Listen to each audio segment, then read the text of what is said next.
नेपालका 2/3 जति जनताहरू कृषिमा निर्भर छन् र तीमाथि पनि हाम्रो कृषि यस्तो किसिमको कृषि छ कि जुन चाहिँ जलवायुमा आश्रित छ। यदि पानी परेन भनेदेखि हाम्रो खेतीपाती बिग्रन्छ, बढी पानी पर्यो भने बिग्रन्छ। त्यस्तो किसिमको धेरै नै जलवायु परिवर्तनसँग सम्बन्धित भएको हुनाले यो सेक्टर चाहिँ हाम्रो नेपालको कृषि विकासको लागि चाहिँ अति नै महत्त्वपूर्ण सेक्टर हो। जुन जलवायु परिवर्तन यो विकासको नाममा औद्योगिकीकरणको नाममा जुन एउटा होडबाजी चलेको छ यसले चाहिँ वातावरणमा प्रत्यक्ष असर पारेको छ र त्यसबाट चाहिँ जुन भिक्टिम हुने त्यसको असर भोग्ने क्षेत्रमा कृषि क्षेत्र पनि एउटा टड्कारो क्षेत्र भएर आएको छ।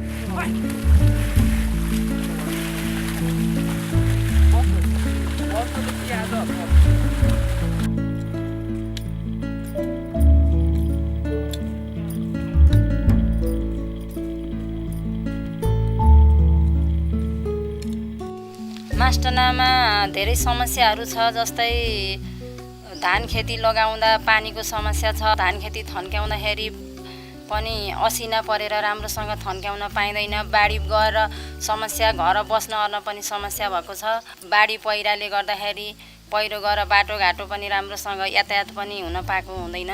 सजिलै काम गर्न सकिन्थ्यो, अहिले त किन चर्को घाम क्या। पानी परेको बेलामा नि ठुलो पानी, घाम लागेको बेलामा नि एकदम चर्को घाम भएर काम गर्न पनि गाह्रो भइरहेछ क्या।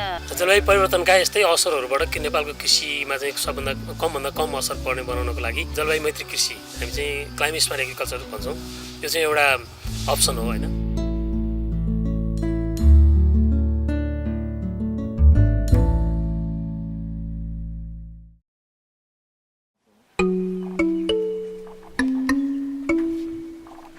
प्लास्टिक पोखरीले काउली बन्दाहरू अब तरकारी खेतीलाई सुविधा भइरहेको छ। अब टनेलमा पनि पानीको दुःख थियो, टमाटरहरूलाई पनि त्यही प्लास्टिक पोखरीको पानीले सङ्कलन गर्दा धेरै सुविधा भयो हामीलाई पहिलाभन्दा अहिले र फाइदा लिन सकियो। यहरूले अब पहिला त तल खोलाबाट पानी बोकेर गाग्रीमा बोकेर ल्याएर सागहरू, बढीमा सागहरू लगाइन्थ्यो र अलिअलि थोरै यसो मुला अलिअलि हुन्थ्यो। अहिले अब अलि बढी मात्रामा राख्न पाइयो, सजिलो सुविधा भयो।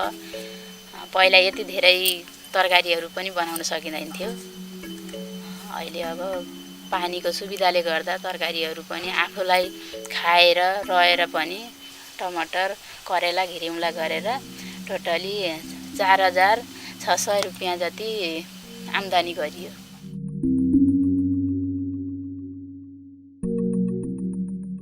पहिला असोजसम्म कार्तिकसम्म पानी आइरहन्थ्यो भने अहिले साउन भदौमै सुकिदिन्छन्। यहाँ चाहिँ पानी धेरै टाढोबाट आएको पानी, यो चाहिँ बिहान 2-3 घन्टाको लागि मात्रै खोल्छ पानी। अनि त्यो 2-3 घन्टामा अब हाम्रो 13-14 घर छन् एउटा धारामा। 13-14 घरलाई पानी निकै नै समस्या पर्छ पानी भर्नको लागि पनि। अन्तबाट चाहिँ पानी अहिलेसम्म ल्याएको पनि छैन, आउने सम्भव पनि छैन। 15बाट लिएर आउनलाई कमसेकम लगभग 1.5 घन्टै लाग्छ। पानी अब खानलाई नै पुग्दैन। अब खेतीपातीको लागि अब यता साह्रै समस्या परेको छ। अब आकाशको पानी यसमा जम्मा हुने भयो सुक्खाको समयमा, अनि त्यसमाबाट नि यहीँ अब भाँडा यताउति धुनी भएपछि अनि त्यो पानी चाहिँ पोखरीमा जम्मा हुने भयो। त्यो पानीले खेतीबाली गर्न सकिने भयो, सागसब्जी लगाउन सक्ने भयो। यो ट्याङ्कीले त धेरै नै सुविस्ता भएको छ नि त। बहुउद्देश्य पानी प्रणाली यो अन्तर्गत हामीले 15 घर धुरीलाई एक घर एक धारा बनाउने र यस धाराको पानीबाट उपयोग गरेर खाने पिउने लगायत कृषिमा त्यो पानीको उपयोग गरेर धेरै तरकारी उत्पादन गरोस्, आफूले पनि ताजा तरकारी खाओस् र अरू उत्पादनमा बढी भएको तरकारी बेचेर आर्थिक उपार्जन पनि गरोस् भन्ने उद्देश्यका साथ हामीले यो कार्यक्रम सञ्चालन गरियो। टाढा बोक्न पर्थ्यो, डोका गाउरी राखेर बोक्न पर्थ्यो। खानेपानी रातोरी सुत्न पाइँदैन थियो, कुट्नी पिन्नी पानी बोक्नी गर्दाखेरि त्यस्तो गाह्रो थियो। अहिले त पानी धान कुट्न पर्दैन, पिनपान हार्न पर्दैन, मिसिन आइछन्, सजिलो छ। अब पानी पनि घर घरै धारा छन्, सुखै भइछ। त्यसैले गर्दा अब अलिअलि तरकारीहरू गरेर घरै गरेर बेला बेला सिजनको अनुसारले खान पाइएको छ। वस्तु भागलाई घरै भएकर पानी दिन नि सजिलै भइछ, बोकेर ल्याउनु परेन। त्यो पानी आएपछि हामीलाई सुविस्ता छ, हामी ढुक्क छौँ। त्यति पानी खान सुखले खान पाइन्छ, सुख महिलालाई सुख भइछ अहिलेलाई।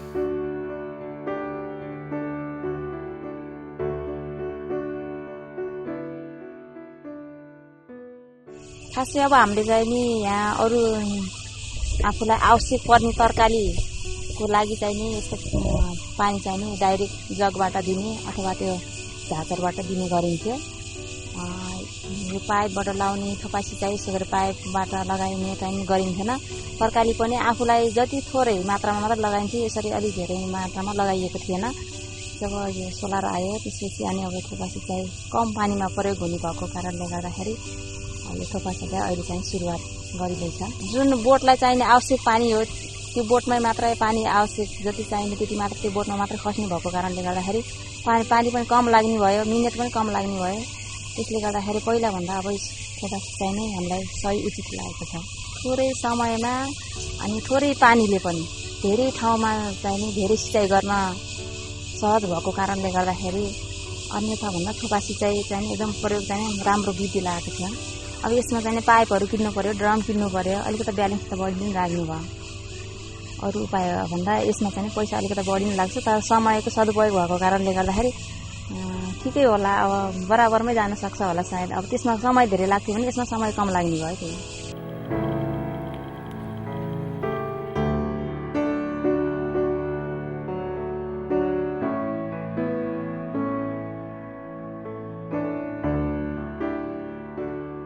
हावा पानी असिनो यसबाट बत्ने ढुसी यी सबै कुरो हामीलाई यो देख्दाखेरि अति नै राम्रो लागेको छ। योभन्दा पहिला काँक्रा लाएँ, लगभग 2-4 हजार रुपियाँ जस्तो मैले आम्दानी त्योबाट निकालेँ। लाउँदैछौँ, अब फल्दैछ, अब हामीले बेच्दैछौँ। अब एक हप्तामा 15-20 किलो गरेर बेच्छौँ। पछि कति आउँछ टोटल अब त्यो पछि नै हुन्छ। अब जो टमाटरले हामीलाई राम्रै गर्छ भन्ने आश पनि लागेको छ।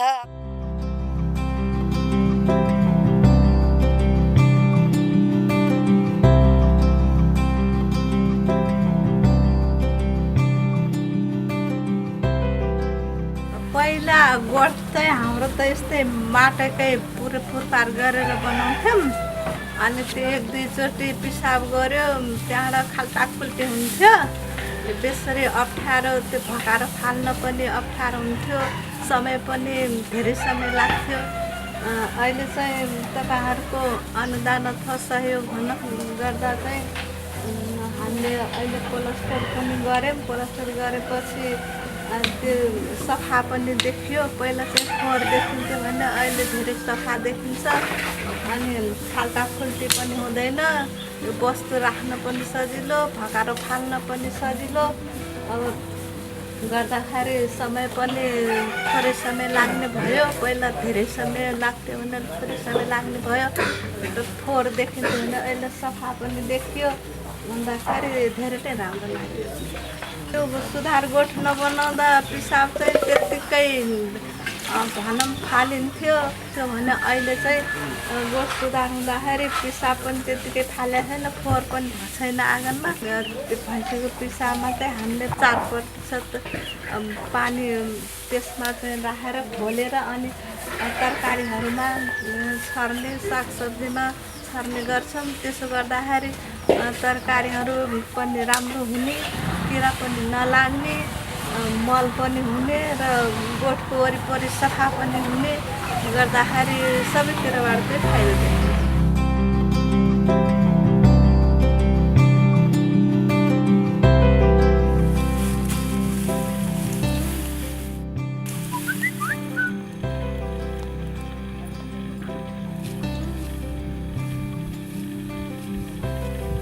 मैले यो सेवा लिन थालेको चाहिँ 1 वर्ष भयो। मौसमको बारेमा जानकारी होइन, अनि नारायणघाटको तरकारीको भाउको बारेमा जानकारी हुन्छ। त्यो मौसमको बारेमा चाहिँ त्यो जस्तै हामीले चैते धान लगाउँछौँ नि, त्यतिखेर पानी आउँछ आउँदैन भनेर त्यो म्यासेज हेरेर छरछिमेकीहरूले होइन त्यो म्यासेज सोध्न आउँछन् कि अहिले पानी आउँछ कि आउँदैन हामीले धान काट्न लागेछौँ भनेर त्यो सोध्न आउँछन्। जस्तै हाम्रो भतिजो त्यो चैते धान काट्न लागेको थियो अनि मलाई फोन गरेर सोधेको थियो कि आज पानी पर्छ कि पर्दैन भनेर सोधेको थियो। अनि मैले म्यासेज हेरेर भनिदिएँ आज नकाट्नु भोलि पर्सितिर काट्नु 3 दिनपछि 3 दिनको आउँछ नि त म्यासेज 3 दिनपछि काट्नु भनेर भनिदिएँ। अनि उसले चाहिँ काटेन पानी चाहिँ ठ्याक्कै त्यही दिन आयो।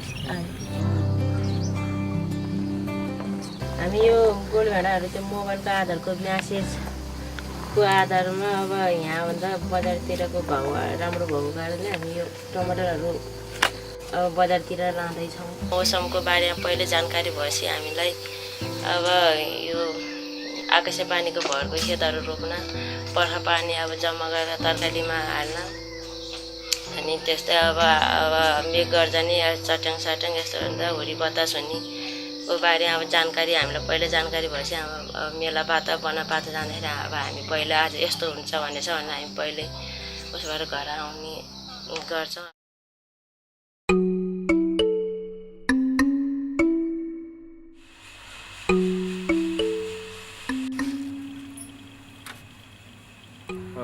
सौर्य ऊर्जा नआउँदैको पीडित अवस्था र सौर्य ऊर्जा आएपछि हाम्रो चाहिँ सहज र सजिलो भएको छ।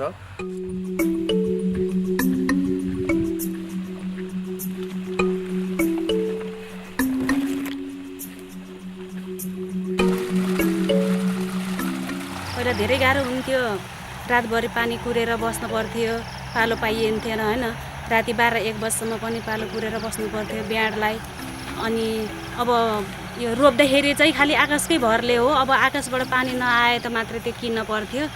कुलोको पानी आउँदैन के अरे खोला सुक्खा भएपछि पानी आउँदैन त्यो खोलामा कहिलेकाहीँ भेल आउँदाखेरि मात्रै कुलामा पानी लाग्ने नत्र त्यस्तो खासै पानी लाग्दैन कि यहाँ सुक्खा नै छ एकदम धेरै। यो एरिया त पुरै अहिले यो सोलरकै पानीले रोपेको अहिले ब्याड बनाउँदा नि सोलरकै पानीले अनि यो रोप्दाखेरि नि पुरै वहीँ तलसम्म हामीले सबै तलसम्म पुऱ्यायौँ अहिले पालो गरेर।